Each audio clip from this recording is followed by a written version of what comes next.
So I've been a part of many mastermind groups over the years. Mastermind groups go way back into the 1930s, which I'll talk about later. But I've been a part of many groups. I try to be part of the mastermind groups where the mind is smarter than mine. And that's where I learn the most. And I know I've got to be part of other groups where younger guys, younger business people are learning from me, but I also have to continue to learn. And so do you. I mean, that's how we continue to grow. We're never done. We never reach a point where we're like done. I mean, it's not biblical. Retirement in the Bible, there's only one little sentence in the Bible about a priest retiring, and that's it. There is no verse on thou shalt retire at the age of 60 or 65 or 50 or whatever people want to do today. But I just want to refire. I don't want to retire. I want to refire.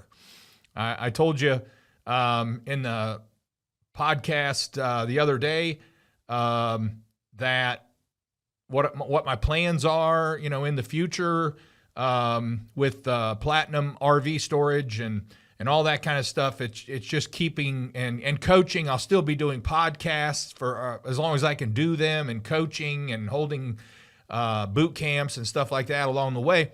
There is no stopping. We never reach a point where we know it all, or where we've learned it all, or where we're done. There's a quick story about a couple that they both worked, and they worked till they were 65, and they retired, sold their house, moved to Florida, slept in every day, went to the beach every day, collected seashells. They both died about 15, 20 years later. They went to heaven. So Jesus said, "What have you done for the kingdom? What have you done for me?" And they had a bucket of seashells and said, "See our seashells." So, that's just a good example of people retiring and doing nothing.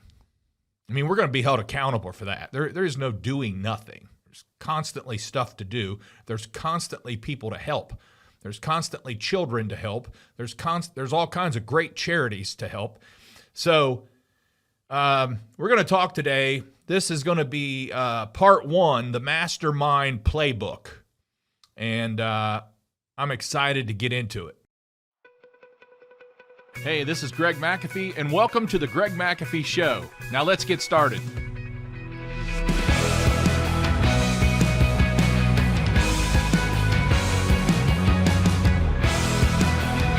Okay, welcome back to the Greg McAfee Show, where we discuss steps to successful entrepreneurship, how to take your business to new heights, and ultimately follow your dreams. The Mastermind Playbook. I've got this is my Mastermind Playbook right here, the Bible. Everything in there. There's more verses about running a business and being a better person and continuing to learn and handling your money than there is anywhere else. That's the true Mastermind Playbook right there. But we're going to talk about the Mastermind Playbook that helps you grow your business, sustain growth, find good people, all those types of things that people struggle with. So the term mastermind in business refers to someone who possesses an exceptional intellectual or creative power and uses it to strategize, innovate, and make decisions that significantly advance a business's goals. And being a mastermind in business also involves several key attributes and practices, which we'll discuss today in two parts. Part one, this will be part one, and then next week we'll do part two. But before we go into anything on this list that I have, number one for me and what I teach is take care of people. And here's some key aspects of what it means to actually take care of customers in your business.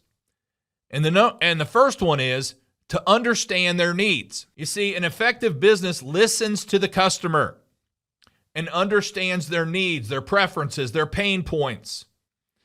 It's not what you think they need. I want to emphasize that. So, because so many business owners put themselves in the customer's place and make decisions based on that. And that is totally wrong, because you are totally different than your customer, and you think totally different than your customer, and you are not your customer. Now, many times you can say, how would I like to be treated? That works most of the time.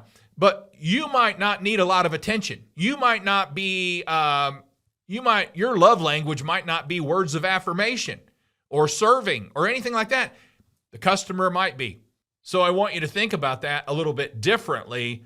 Understanding needs allows companies to tailor their products, to tailor their services and interaction to better suit their customer.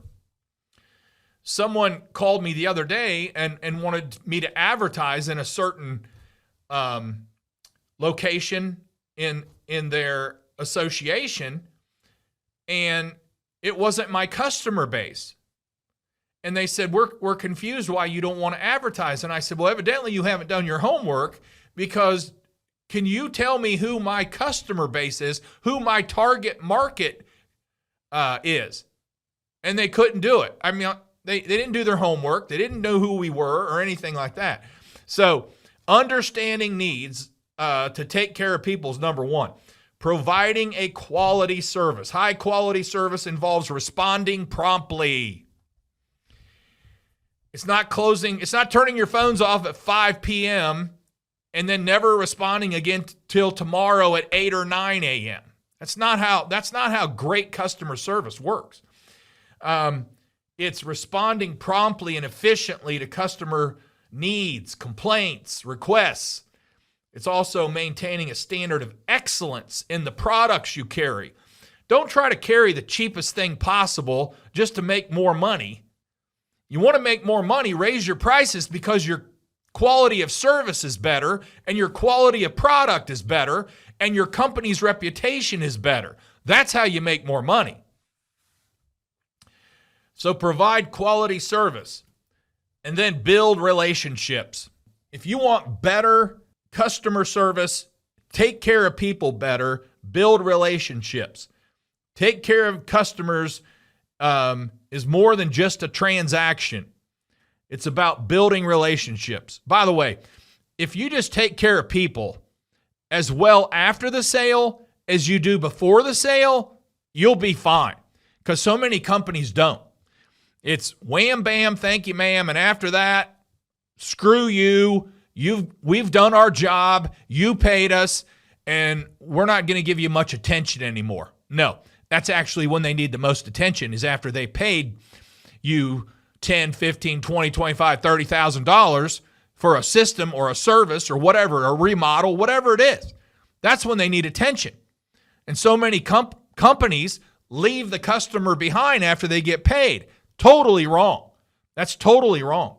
So build relationships, take care of people, show genuine interest, and appreciate your customers, even after the sale. And then number four, ensuring satisfaction.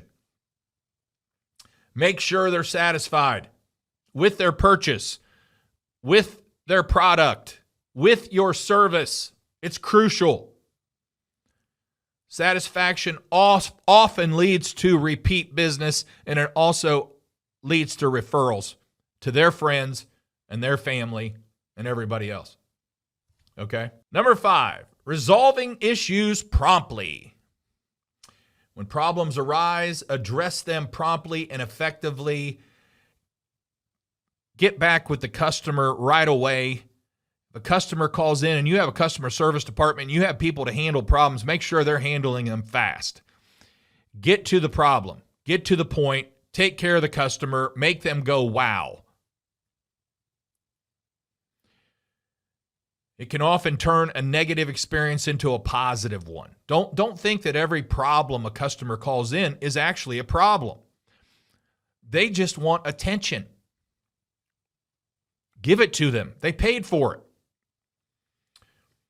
And number 6, transparency and honesty. Be transparent about your products, capabilities, your pricing.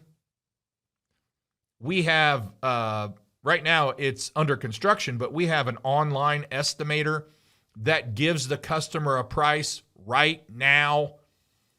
They don't just go through and pick things out, and then at the end it says, leave your email and we will contact you tomorrow. That's bull crap. We'll give you the price right now. And if you make a mistake, be transparent about that too. You know, I've told customers before, we totally screwed up. It's 100% our fault. We're going to take care of it. We're sorry. Let us get this done, and then we'll touch base after. They love it. They don't know what to say. So many people want to hide their mistakes. Don't hide mistakes. Just be transparent about it. Be honest. You're not perfect. There's no S on your chest. I know there's no S on mine. If there was, it would stand for super struggler. It definitely wouldn't be Superman. All right, so we have to provide value. Beyond selling a product or service, it's important to add value. This could be through educational content, excellent after-sales support, or a loyalty program, whatever you want to do, a maintenance agreement, whatever you want to do. We have some very creative maintenance agreements, I must say, that customers love. Okay. And then lastly, on the scale of customer service, take care of people, is just create a safe and welcoming environment. Number one, if you do have a place where people actually come into, gosh, make sure it looks good. Make sure it's safe. Make sure it's clean. Everything represents your company. Image is everything. So you can come to this place anytime as long as you schedule ahead, and it will look the same. The lawn will look the same. The landscaping will look the same. It's very upkept, nice. When you walk through the door, it's clean all the time. We don't clean for anyone. We clean all the time. It always looks the same. And it's safe. We're ready for you. And we're ready for the customer. And also, make it welcoming. Don't make it dark and dungy. I've said this before, but when you walk into our front office, it's like walking into a medical facility, a hospital. I mean, it's clean, it's nice, it's neat, it's lit up. And people often refer to it as that. This place is just so nice and clean. We like it that way. And that's how we're going to treat your home, sir or ma'am. And that's how we treat their home. Also, your online presence, it needs to translate to user-friendly websites and safeguarding customers' data. I mean, let people know when they give you their credit card that you have no access to it, or you better not have access to it, that it's very secure. And your website should be up to date. How often should you update it? At least every 2 years. I mean, things are changing so fast, almost every year. And it should be updated to where it has some pretty cool, fancy stuff on it. I call it a proactive website. Years and years and years ago, we had a inactive website. You would only go there to find our address. It did nothing. It gave you a little bit of generic information, and that was it. Today, you can contact us through it. You can get prices through it for equipment. You can get air duct cleaning quotes through it. There is just a ton of stuff. You can hear decibel noises with real sounds compared to different things on it. I mean, there's just a lot of things. It's very, very proactive website, and people like it. We get good feedback from that. So in essence, taking care of customers means ensuring that every interaction they have with your business is positive, respectful, and enriching, thereby enhancing their overall experience and satisfaction, helping them to call you back every time, tell their friends and family about you every time.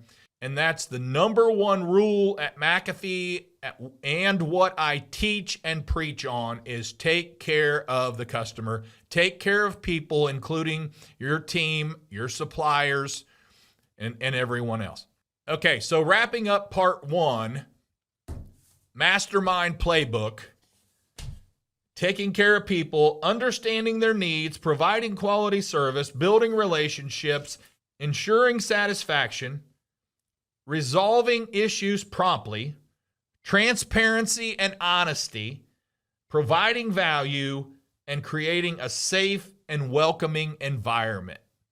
You do all those things, you're going to be number one in your market for taking care of people, and you're going to grow faster than any other way by doing just that. So before we wrap up, if you are watching on YouTube, don't forget to like and subscribe below. You can also support this podcast by rating and reviewing on iTunes or your preferred listening platform. Keep listening. I'll do my best to keep challenging you. And the Mastermind Playbook Part 2 is coming up next week. Don't forget to follow us on Instagram and Facebook at The Greg McAfee Show. No spaces, no underscores. Thanks for listening. And as always, carry on. God bless. Make it a great day. We're not promised tomorrow, so make this day the best day of your life.